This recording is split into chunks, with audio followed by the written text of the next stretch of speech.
সূরা বাকারা একটি মাদানী সূরা। মাক্কি এবং মাদানী সূরা বলতে কি বুঝায়? কে কে জানেন? একটু হাত উঠান দেখি।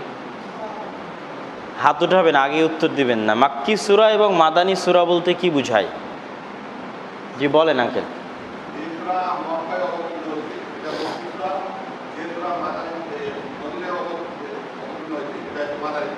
মাশাআল্লাহ, উনি সুন্দর উত্তর দিয়েছে। তবে আমরা তার সাথে আরেকটু জিনিস যুক্ত করে দিতে চাই।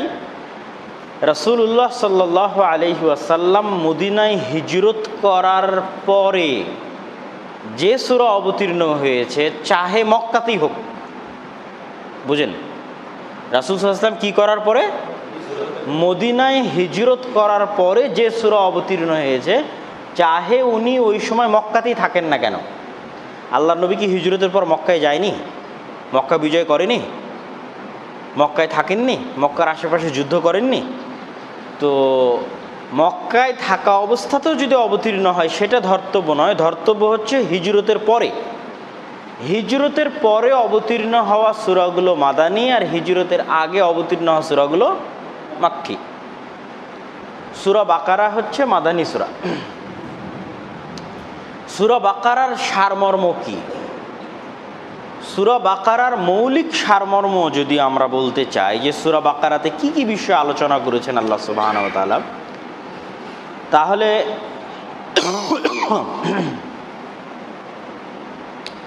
সূরা বাকারার শুরুর দিকে আল্লাহ সুবহানাহু ওয়া তাআলা মুমিনদের বৈশিষ্ট্য, তারপরে কাফেরদের বৈশিষ্ট্য, তারপরে মুনাফিকদের বৈশিষ্ট্য, তারপরে মুনাফিকদের আচার আচরণ, তারপরে আদম আলাইহিসসালাতু ওয়াসসালামের সৃষ্টির ইতিহাস, ইবলিস কর্তৃক আদম আলাইহিসসালাতু ওয়াসসালামকে সিজদা করতে অমান্য করা, তারপরে হচ্ছে ইহুদিদের লম্বা ইতিহাস, বানু ইসরাইলদের লম্বা ইতিহাস। আল্লাহ সুবহানাহু ওয়া তাআলা সূরা বাকারার বহু লম্বা সময় যাবৎ তিনি বানু ইসরাইলদের ইতিহাস বর্ণনা করেছেন। বানু ইসরাইলদের ইতিহাস বর্ণনা শেষ হলে বিভিন্ন হুকুম আহকাম, সূরা বাকারাতে কিন্তু প্রচুর পরিমাণে হুকুম আহকাম আছে, যেমন সিয়ামের হুকুম বলেন, সালাতের হুকুম বলেন, ইত্যাদি এরকমের হুকুম আহকামগুলো যেগুলো হচ্ছে শারঈ হুকুম আহকাম, সেই হুকুম আহকামগুলো সূরা বাকারাতে আছে, আলোচনা করা আছে।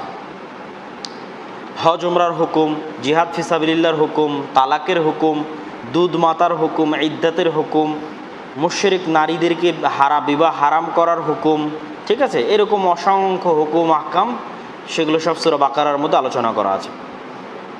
সুদের আলোচনা করা আছে, লম্বা 1 পৃষ্ঠাব্যাপী সুদের আলোচনা করা আছে সূরা বাকারার মধ্যে। এবং সূরা বাকারার শেষের দিকে গিয়ে আল্লাহ সুবহানাহু ওয়া তাআলার তওবা এবং কিছু দোয়া, সূরা বাকারার শেষ 2 আয়াতে কিছু দোয়া এবং আল্লাহ সুবহানাহু ওয়া তাআলার নিকটে তওবা, এই জাতীয় আয়াত আছে। এই গেল হচ্ছে সূরা বাকারার, যদি আমরা সারমর্ম বলি যে সূরা বাকারার মধ্যে কি কি বিষয় আলোচনা করা আছে। সূরা বাকারার নামকরণ, সূরা বাকারার নামকরণ করা হয়েছে আল বাকারা শব্দটা মূলত গাভীকে বোঝায়, গরুর স্ত্রীলিঙ্গ হচ্ছে গাভী, আল বাকারা। তো এখানে বানু ইসরাইলের একটি ঘটনা এই সূরার মধ্যে উল্লেখ করা আছে, যে ঘটনাটা গাভী সংক্রান্ত। বানু ইসরাইলের একজন ব্যক্তি মুসা আলাইহিসসালাতু ওয়াসসালামের যুগে নিহত হয়। নিহত মানে কেউ হত্যা করে, কিন্তু হত্যাকারীকে তা জানা যাচ্ছিল না। আর এই মাসালাটা মুসা আলাইহিস সালামের নিকটে পেশ হয় যে আপনি বের করেন কে হত্যাকারী, ঠিক আছে। ফাউরিদুল আমর আলা মুসা লাআল্লাহু ইয়ারিফুল কাতিল, যাতে মুসা আলাইহিস সালাম বলে দিতে পারে যে কে হত্যাকারী। তখন আল্লাহ সুবহানাহু ওয়া তাআলা সেই হত্যাকারীকে বের করার জন্য বানু ইসরাইলকে আদেশ দেন যে তোমরা একটি গাভী কুরবানি করো। তখন বানু ইসরাইল বারবার ওই গাভী সম্পর্কে প্রশ্ন করতে থাকে, কি রঙের, কেমন বয়সের, ঠিক আছে। এই অতিরিক্ত প্রশ্ন করতে করতে তারা নিজেদের উপর জটিল করে ফেলে। এই ঘটনাটা সূরা বাকারার মধ্যে আলোচনা করা আছে। সেই ঘটনাকে কেন্দ্র করে সূরা বাকারার নাম দেওয়া হয়েছে সূরাতুল বাকারা। আমরা এই সূরার ফজিলত এর পরবর্তী মসজিদে আমরা আলোচনা করব ইনশাআল্লাহ। এখন শুধু এই সূরার প্রথম 5 আয়াতের সংক্ষিপ্ত তাফসীর আমরা পেশ করব আপনাদের সামনে। আলিফ লাম মিম যালিকাল কিতাবু লা রাইবা ফীহি হুদাল লিল মুত্তাকিন الذين يؤمنون بالغيب ويقيمون الصلاة ومما رزقناهم ينفقون والذين يؤمنون بما أنزل إليك وما أنزل من قبلك وبالآخرة هم يوقنون أولئك على هدى من ربهم وأولئك هم المفلحون। আলিফ লাম মিম, এটাকে বলা হয় হরুফে মুকাত্তাআত। উসুলে তাফসিরের ভাষায় এগুলোকে বলা হয় হরুফে মুকাত্তাআত, বিচ্ছিন্ন বিচ্ছিন্ন অক্ষর একত্রিত করা হয়েছে যেই শব্দ আরবি ভাষায় নাই। তথা আলিফ লাম মিম, এই আলিফ লাম এবং মিম এই বিচ্ছিন্ন বিচ্ছিন্ন হরফকে একত্রিত করে এমন একটা শব্দ যেটা আসলে কোনো শব্দ নয়, এই শব্দ আরবি ভাষায় নেই। এই জন্য সেটাকে ওই অক্ষর হিসেবেই পড়তে হয়। আমরা এভাবে পড়ি না যে আলামুন, আলিফ জবর আ, লাম জবর জা, মিম তানবিন, আলামুন, এভাবে পড়ি না। কেননা ওটা ওই হরুফে মুকাত্তাআত বিচ্ছিন্ন বিচ্ছিন্ন অক্ষর মিলেই জমা করা হয়েছে, তো সেটাকে ওইভাবেই পড়তে হবে, আলিফ লাম মিম। এবং এটার কোনো অর্থ মুহাম্মদ সাল্লাল্লাহু আলাইহি ওয়াসাল্লাম বলে যাননি, সাহাবীদের পক্ষ থেকেও কোনো অর্থ জানা যায় না। এটা কোরআনের একটা মুআজিজাগুলোর একটা, যে এটার অর্থ এই ধরনের অনেক হুরুফে মুকাত্তাআত দিয়ে কোরআনের আয়াত শুরু হয়েছে। এটা মানুষের ব্রেনকে তাশহীদুদ দেহন, মানুষের ব্রেনকে সজাগ এবং সচেতন করা। হুট করে আপনি শুনলেন যে আলিফ লাম মিম, আপনি যদি আরব ভাষী হন, আরবি ভাষাভাষী হন, তাহলে আপনার ব্রেন ঘোরা শুরু করবে, কী রে বাবা, এটা তো কোনো শব্দ হলো না, কোনো অর্থ হলো না, কি বললো। এটা একটা চ্যালেঞ্জের মতো। আল্লাহ সুবহানাহু ওয়া তাআলার যারা গভীর জ্ঞানের অধিকারী বান্দা, তারা এটার অর্থ জেনে থাকতেও পারে। আমাদের এটার অর্থ জানার পিছনে পরিশ্রম করা বা চেষ্টা করার কোনো প্রয়োজন নাই, যেহেতু আল্লাহ নবীর পক্ষ থেকে আমরা এটার কোনো অর্থ পাই না। যালিকাল কিতাবু লা রাইবা ফীহি হুদাল লিল মুত্তাকিন, ওই কিতাব যার মধ্যে কোনো সন্দেহ নাই, যা হেদায়েত স্বরূপ মুত্তাকিদের জন্য। এখানে বলা উচিত ছিল এই কিতাব, কিন্তু আল্লাহ বললেন ওই কিতাব। কিতাব তো কাছেই আছে, আমি যখন কোরআন পড়তেছি তখন কোরআন তো আমার কাছেই, তো কোরআন তার বিষয়ে বলতেছে, তো তার বিষয়ে বললে স্বাভাবিক এভাবে বলা উচিত যে হাযাল কিতাব, হাযা মানে নিকটবর্তী, কাছে। সেটা না বলে আল্লাহ সুবহানাহু ওয়া তাআলা বলেন যালিকাল কিতাব, ওই কিতাব। এই দূরত্বটা কোরআনের সম্মান বোঝানোর জন্য, কোরআনের মর্যাদা বোঝানোর জন্য। যারা আমার আশেপাশে আছে তাদের ক্ষেত্রেই আমরা এই বাক্য ব্যবহার করে থাকি, এই ছেলে, এই লোকটা, আরে এই তো সেই দিন এই কাজটা করলো, ঠিক আছে। আর যখনই আমরা কাউকে সম্মানের সাথে সম্বোধন করতে চাই, তখন তাকে একটু দূরত্ব রেখেই সম্বোধন করি, তিনি, যিনি, ঠিক আছে, এইভাবে আমরা একটা দূরত্ব বোধ রেখে সম্বোধন করি। ঠিক আমাদের স্বাভাবিক জীবনেও, যেমন আমরা যদি আমাদের প্রধানমন্ত্রীর উদাহরণ দিই, তাহলে তার যে প্রোটোকল আছে, এটা আমার থেকে তার একটা দূরত্ব বজায় রাখতেছে। এই প্রোটোকলটা, তিনি আমাদের সাথে এসে মিশতেছেন না, উঠা বসা করতেছেন না, এটা তার সম্মান মর্যাদা বোঝানোর জন্য, যে না, তোমরা সবাই প্রধানমন্ত্রীর সাথে সাক্ষাৎ করতে পারবে না। তাই দূরত্বটা অনেক সময় সম্মান বোঝানোর জন্য হয়ে থাকে। ঠিক এই জায়গায় যে দূরত্ব বলা হলো, এটা সম্মানের জন্য। যালিকাল কিতাবু লা রাইবা ফীহি হুদাল লিল মুত্তাকিন, এই সেই কিতাব বা ওই সেই কিতাব যেই কিতাবে কোনো সন্দেহ নেই। হুদাল লিল মুত্তাকিন, কি বিষয়ে সন্দেহ নেই? যে এই কিতাব আল্লাহ সুবহানাহু ওয়া তাআলার পক্ষ থেকে অবতীর্ণ হয়েছে, এই বিষয়ে কোনো সন্দেহ নেই। আর এই কিতাবটা হুদাল লিল মুত্তাকিন, মুত্তাকিদের জন্য হেদায়েত স্বরূপ। তো আসলে হেদায়েত দানকারী কিন্তু আল্লাহ সুবহানাহু ওয়া তাআলা, আসলে হেদায়েত দানকারী কে? আল্লাহ সুবহানাহু ওয়া তাআলা। কিন্তু হেদায়েতের একটা অন্যতম ওসিলা কে? এই কিতাব। আর এই কিতাব হুদাল লিল মুত্তাকিন বলা হয়েছে, এটা আরও একটা জিনিস প্রমাণ করে যে আমি আপনি বক্তব্য দিয়ে, দার্স দিয়ে, বই লিখে যত মানুষকে হেদায়েত করতে পারবো, তার চেয়ে বেশি মানুষকে হেদায়েত করতে পারবে এই কিতাব একাই। এই শক্তি, এই ক্ষমতা, এই পাওয়ার, এই প্রভাব এই কিতাবের মধ্যে আছে। আমার মতো হাজারো আব্দুল্লাহ বিন আব্দুর রাজ্জাক বক্তব্য দিবে, যত মানুষ না হেদায়েত করতে পারবে, কোরআন একাই যদি মানুষ অনুধাবন করে এবং পড়ার চেষ্টা করে, কোরআনই তাকে হেদায়েত করে দিবে। কেন? কোরআনের মধ্যে ওই হেদায়েত রাখা আছে। আল্লাহ বলছে হুদাল লিল মুত্তাকিন, মুত্তাকিদের জন্য হেদায়েত স্বরূপ। আচ্ছা, হুদাল্লিল মুত্তাকিন, মুত্তাকি কারা? মুত্তাকি কারা তাদের পরিচয় আল্লাহ সুবহানাহু ওয়া তাআলা পরবর্তীতে বলতেছে, কিন্তু তারপরেও মুত্তাকি শব্দের শাব্দিক অর্থ হচ্ছে যারা বেঁচে থাকে, যারা বিরত থাকে। কি থেকে বেঁচে থাকে? মুফাসসিরিন ইকরাম বলছেন আল্লাযীনা ইয়াত্তাকুনা সাখাতাল্লাহ বিইমতিসালি আওয়ামিরিহি ওয়াজতিনাবি নাওয়াহিহি, যারা ভয় করে বেঁচে থাকে আল্লাহর শাস্তি থেকে তার আদেশ অনুসরণের মাধ্যমে। ইবনে আব্বাস বলছেন আল মুত্তাকুন হুমুল্লাযীনা ইয়াত্তাকুনা শিরক। ইবনে আব্বাস রাদিয়াল্লাহু তাআলা আনহু বলছেন মুত্তাকি তারা যারা শিরক থেকে বেঁচে থাকে। মুত্তাকি মানে কিন্তু বেঁচে থাকা, মানে আমি কোনো একটা কাজ করা থেকে বিরত থাকলাম, নিজেকে বাঁচিয়ে রাখলাম, ঠিক আছে? কোনো একটা রিস্ক থেকে নিজেকে বাঁচিয়ে নেওয়া, এটাই মুত্তাকি। আমি কি রিস্ক থেকে নিজেকে বাঁচিয়ে নিচ্ছি? শিরক থেকে বাঁচিয়ে নিচ্ছি, এটা ইবনে আব্বাস বলছেন। হাসান বসরি বলছেন ইয়াত্তাকুনা মা হুররিমা আলাইহিম, তাদের উপর যা হারাম করা হয়েছে তা থেকে তারা নিজেদেরকে বাঁচিয়ে নেয়, ওই সমস্ত রিস্কের জায়গা থেকে নিজেকে বাঁচিয়ে রাখে তারা মুত্তাকি। এবার আল্লাহ নিজে এই মুত্তাকিদের বর্ণনা দিচ্ছেন যে এই মুত্তাকি কারা। আল্লাযীনা ইউমিনুনা বিল গায়ব, যারা ঈমান আনয়ন করে অদৃশ্যের উপর। গায়েব মানে যা চোখে দেখা যায় না, গায়েব মানে যা কি দেখা যায় না? চোখে দেখা যায় না। তো যে জিনিসটা চোখে দেখা যায় না সেটা লজিক্যালি প্রমাণ করা সম্ভব, সেটা বিজ্ঞান দিয়ে প্রমাণ করা সম্ভব, সেটা যুক্তি দিয়ে প্রমাণ করা সম্ভব। তাহলে ঈমানের মূল ভিত্তিটাই হচ্ছে যেটা আপনি দেখছেন না সেটা বিশ্বাস করতে হবে। সুতরাং এখানে বিজ্ঞান অচল, এখানে লজিক অচল, এখানে যুক্তি অচল।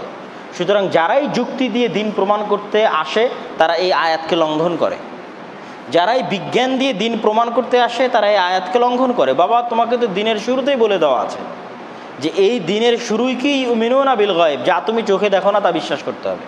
করবা কি করবা না সেটা বলো। যেটা চোখে দেখো না সেটা লজিক দিয়েও প্রমাণ করা সম্ভব নয়, যুক্তি দিয়েও নয়, বিজ্ঞান দিয়েও নয়। যেমন জান্নাত আমরা কয়জন চোখে দেখেছি? জান্নাত দেখেছি আমরা কেউ চোখে? কথা বলতে হবে, দেখেছি? জাহান্নাম আমরা চোখে দেখেছি? পরকাল কিয়ামত আমরা চোখে দেখেছি? দেখিনি। এই প্রত্যেকটা জিনিসই তো অদৃশ্য। ফেরেশতা আমরা চোখে দেখেছি? ফেরেশতা আমরা চোখে দেখিনি। শয়তান আমরা চোখে দেখেছি? আল্লাহকে আমরা চোখে দেখেছি? আর আমরা যারা পরবর্তী জেনারেশন আসছি আমাদের জন্য আরও একটা জিনিস অদৃশ্য, সেটা হচ্ছে আমাদের নবী মুহাম্মদ সাল্লাল্লাহু আলাইহি ওয়াসাল্লাম। এই জন্য পরবর্তীতে যারা মুমিন হবে, ঈমান আনবে, নবীর উপর বিশ্বাস করবে, তার সুন্নাতের অনুসরণ করবে, তাদের ক্ষেত্রেও রাসূল সাল্লাল্লাহু আলাইহি ওয়াসাল্লাম বেশি ফজিলতের ঘোষণা দিয়ে রেখেছেন। কেন? সাহাবীরা তো নবীকে সচক্ষে দেখে ঈমান আনয়ন করেছে, আমরা তো সচক্ষে দেখিনি। তাহলে দিনের শুরুটাই হচ্ছে অদৃশ্যের প্রতি বিশ্বাস স্থাপন। সুতরাং এখানে লজিক বিজ্ঞান অচল।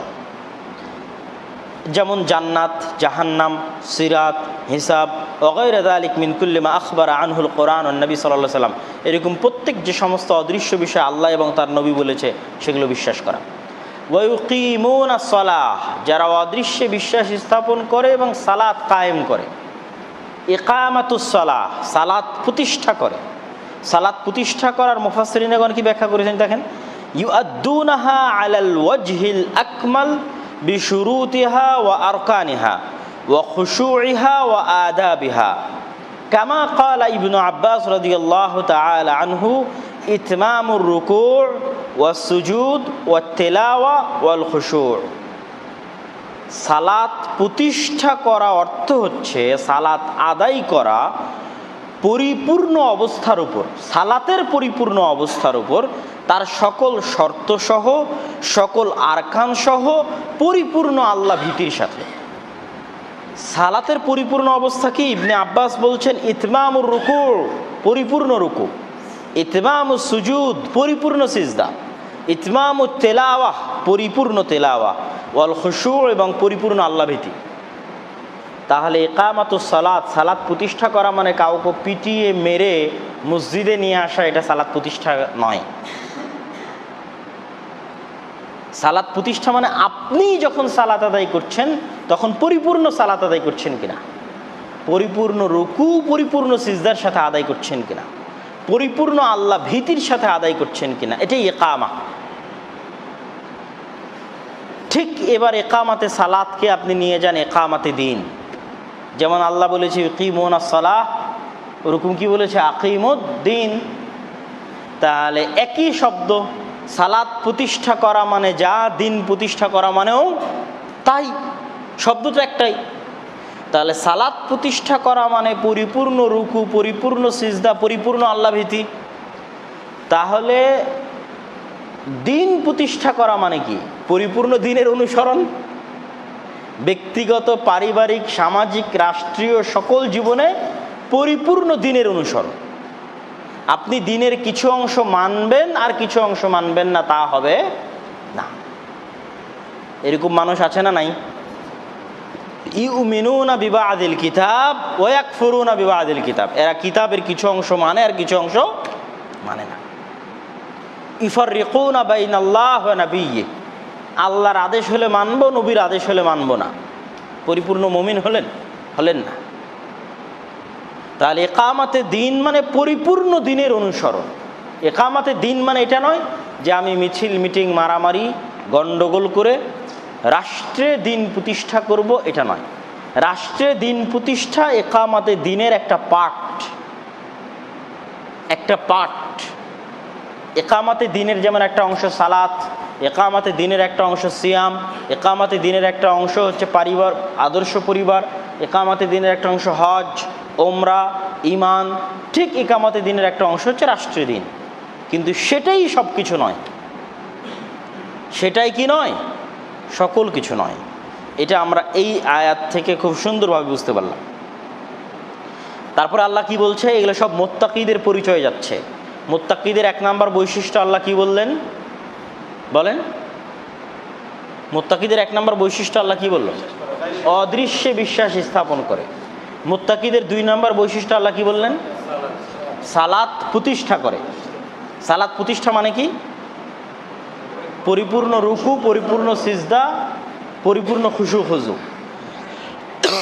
এবার মুত্তাকিদের তিন নম্বর বৈশিষ্ট্য, ওয়ামিম্মা রাযাকনাহুম ইউনফিকুন, আমি তাদেরকে যা রিজিক দিয়েছি তা থেকে আল্লাহর রাস্তায় দান করে। এখানে দুটো জিনিস আমাদের মনে রাখতে হবে এই ছোট্ট শেষ আয়াতে, মানে আয়াতের এই পাটে, যে অমিম্মা রাযাকনাহুম ইউনফিকুন, আমি তাদেরকে যা দিয়েছি তা থেকে আল্লাহর রাস্তায় দান করে। এখানে দুটো কথা মনে রাখার। এক, আল্লাহ এটা স্বীকার করছেন না যে আপনার কাছে যে টাকা আছে সেই টাকা আপনি দান করেন। মানে এই যে আমার মানি ব্যাগ, এই মানি ব্যাগের মধ্যে আমার টাকা আছে, আমার টাকা আল্লাহ দান করতে বলেননি। আল্লাহ কি বলছেন? এই টাকা আমি তোমাকে দিয়েছি, মিম্মা রাযাকনাহুম, আমি রিজিক হিসেবে দিয়েছি। একদম ক্লিয়ার কনসেপ্ট, ক্লিয়ার ধারণা। আল্লাহ এটা বলছে না যে তুমি যা ইনকাম করেছো তা আল্লাহর রাস্তায় দান করো। কোরআনের আয়াতে এটা বলা আছে নাকি?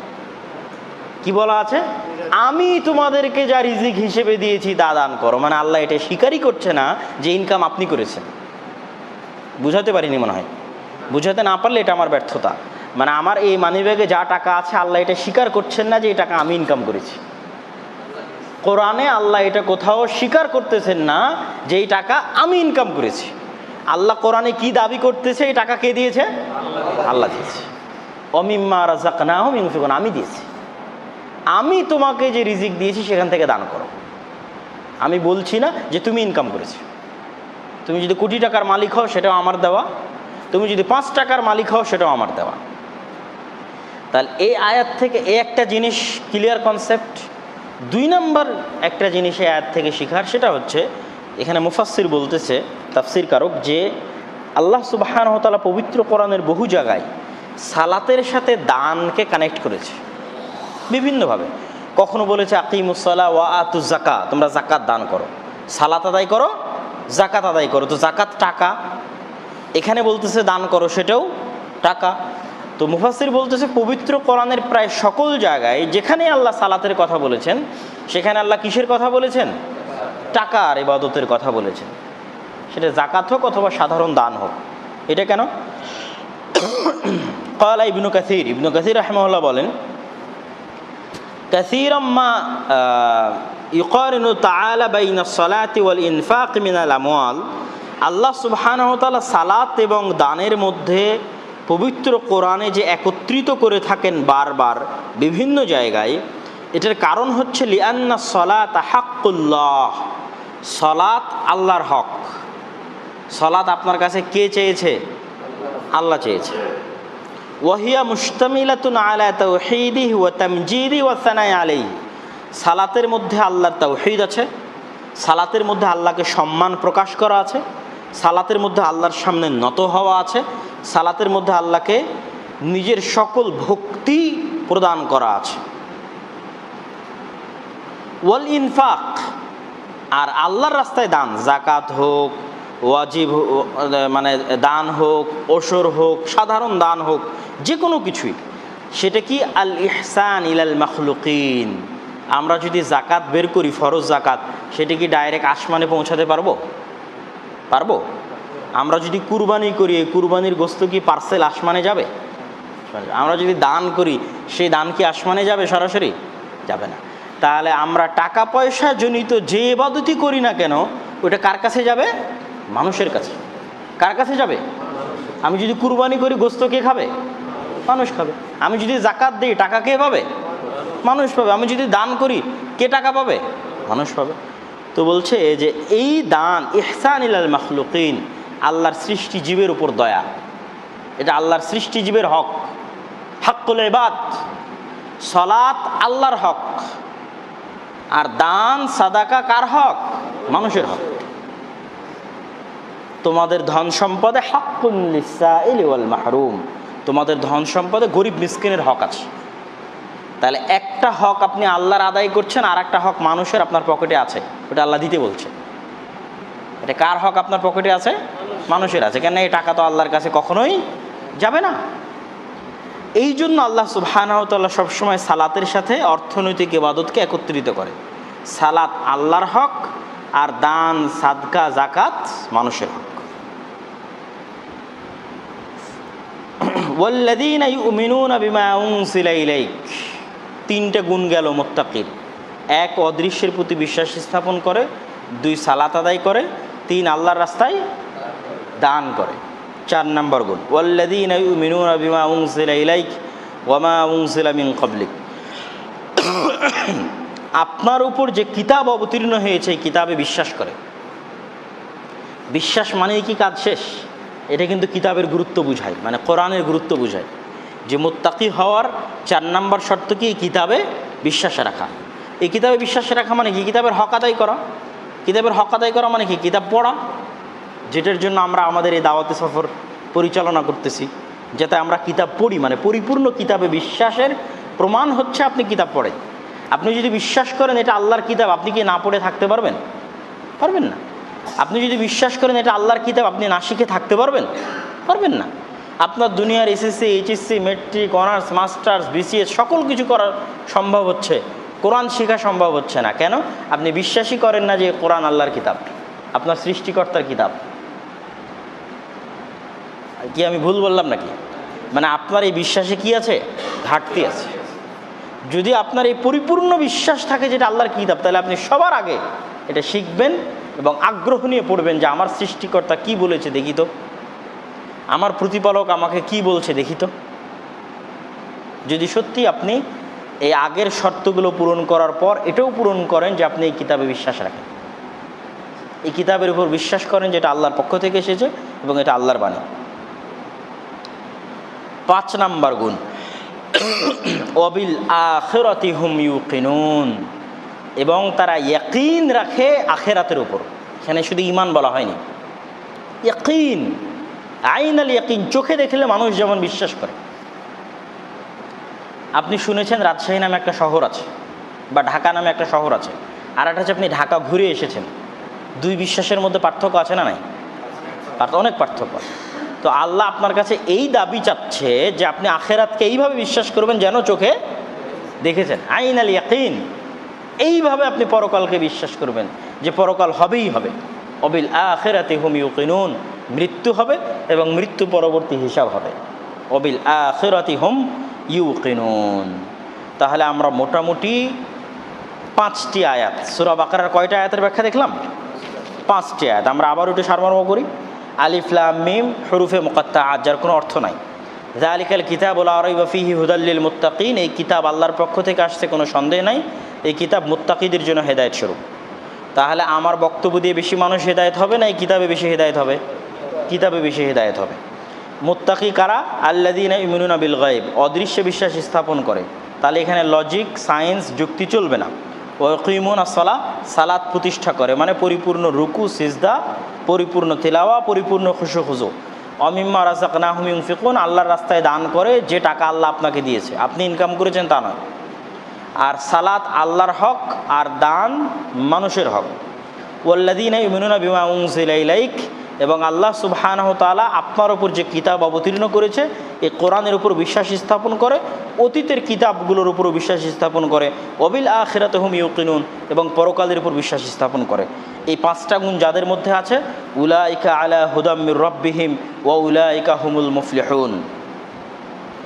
এখানে বারবার জমির ব্যবহার করা হয়েছে, উলাইকা ওয়ারাই, আলা হুদাম মির রাব্বিহিম, আল্লাহর পক্ষ থেকে হেদায়েতের ওপর, ওয়া উলাইকা আর ওয়ারাই, হুমুল মুফলিহুন, তারাই সফলকাম। একবার ওয়ারাই, একবার তারাই, এবং দুইবার ওয়ারাই। উলাইকা ওয়ারাই আলা হুদাম মির রাব্বিহিম, আপনার প্রতিপালকের পক্ষ থেকে হেদায়েতের ওপর, ওয়া উলাইকা আর ওয়ারাই, হুমুল তারাই, আল মুফলিহুন সফলকাম। এই বারবার ওয়ারাই এবং তারাই বলার দ্বারা তাকিদ উদ্দেশ্য, যে এটার মধ্যে কোনো সন্দেহ নাই, এটা নিশ্চিতভাবে তোমরা জেনে রাখো, সন্দেহাতীতভাবে জেনে রাখো, স্পষ্টভাবে জেনে রাখো যে যাদের মধ্যে এই পাঁচটা গুণ আছে, যারা সালাত আদায় করে, আল্লাহ রাস্তায় দান করে, অদৃশ্যে বিশ্বাস স্থাপন করে, এই কিতাবকে মূল্যায়ন করে, এই কিতাবের উপর বিশ্বাস রাখে এবং মূল্যায়ন করে, পরকালের উপর নিশ্চিত বিশ্বাস রাখে, তারাই আলা হুদাম মির রাব্বিহিম, আল্লাহর পক্ষ থেকে হেদায়েতের উপর, ও উলাইকা হুমুল মুফলিহুন, এবং তারাই সফলকাম।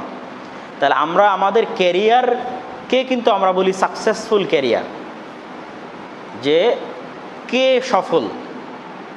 আল্লাহ কোরআনে বারবার কিন্তু এই সফল শব্দটাই ব্যবহার করেছে। আমাদের কাছে সফল শব্দটা অনেক পরিচিত, কিন্তু আমরা সেটা রিলেট করতে পারি না, কোরআনের সাথে কানেক্ট করতে পারি না। আমাদের কাছে সফল বললেই কি চলে আসে? ক্যারিয়ার, দুনিয়াবী জীবনে কার সাকসেসফুল ক্যারিয়ার, কে বিসিএস ক্যাডার, এই তো সে সাকসেসফুল, হি ইজ সাকসেসফুল। কিন্তু আল্লাহ এই সাকসেসফুল শব্দটাই কোরআনে ব্যবহার করেছে, যে এরা সফল, এই আসল সাকসেসফুল।